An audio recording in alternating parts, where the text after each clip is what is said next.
also a $23 toilet and a $15 toilet paper decoration to look back at with nostalgia in the years to come. Well, thank you for joining us for Fox 5 News, Ed. See what it says, ladies and gentlemen? 18 plus.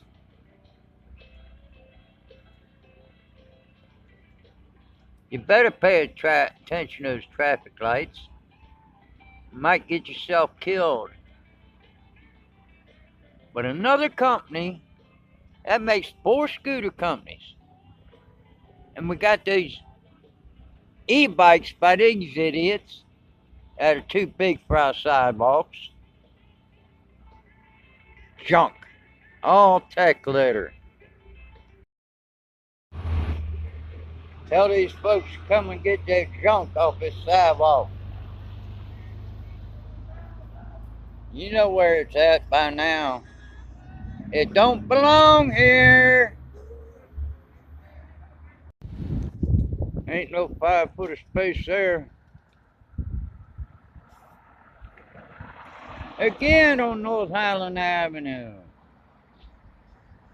And this is that BO, whatever that junk is. Tech litter. Them folks. Come get your junk.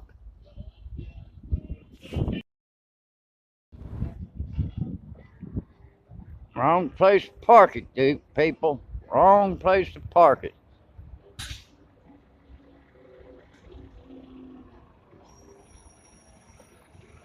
Got an address now.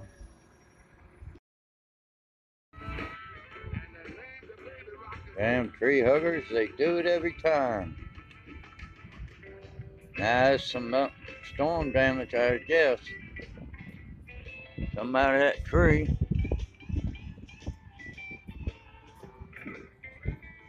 Freedom Parkway, North Highland.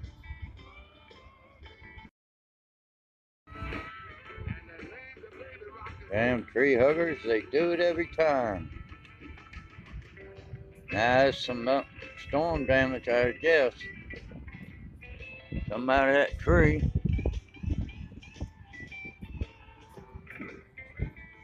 Freedom Parkway, North Highland. How long do they let this one sit here before they come and get it?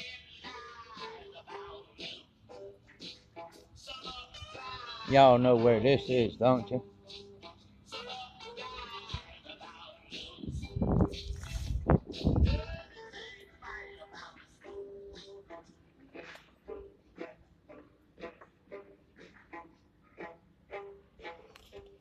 Yep, there's that road closed sign. At least it's not blocking the pathway.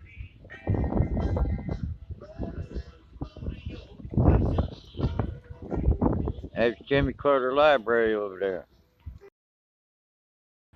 No place for this scooter on this sidewalk. I don't care if you do have it sitting this way. There's no room for it here. Come get your scooter, bird. 825 North Avenue. They ain't supposed to be parked there. North Avenue entrance, belt line, steel columns. Come and move your junk. It doesn't belong there. E-bikes and 4 scooter companies. How much more of this electronic junk you gonna allow to come into the city? To tie up and block up all our sidewalks. Damn. This thing doesn't belong to where it's at. This thing's on private property. Dummies. There are places to park these things. I'm nuts. None of this stuff belongs parked out here. Look at this mess up the other end.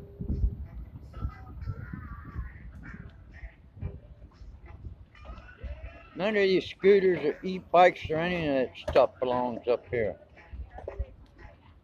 What is wrong with these people?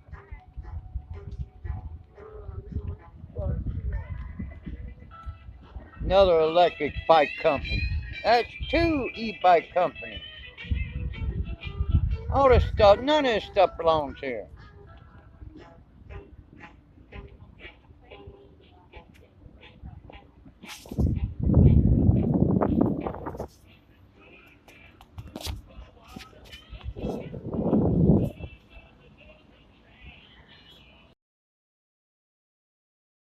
Raphael Warnock, cult police thugs and gangsters, hosted a rally for communist dictator Fidel Castro. Breaking into a gun store on Thursday. Authorities say the crew used a U-Haul truck to drive through Gable Sporting Goods on Fairburn Road. The store's manager believes the thieves have been to the location before and planned the break-in. According to officers, 31 handguns, 5 rifles, and 1 shotgun were stolen. Duluth police are using new. Reporter Brian Hill has the latest on the investigation into exactly what happened. The GBI says the man killed during Sunday's shooting was 25-year-old Frederick Asbury of Douglasville, which told the officer involved was not injured. Investigators tell Fox 5 the triple shooting happened around 4 Sunday morning along Pine Street. You can see here as APD and the GBI look for evidence. They say the violence began with a confrontation between several men outside the Up restaurant and lounge. That situation escalated into weapons being brandished by the patrons as well as security. During the gunfire, APD says an off-duty officer working at the club intervened and fired his weapon as well. This is near Piedmont Avenue Northeast in Midtown. That's very disturbing. Very disturbing. Again, when you have law enforcement there, we're a resource and we want people to use us. According to the GBI, one of the other victims, a 33-year-old man, is in critical condition. The third victim has minor injuries.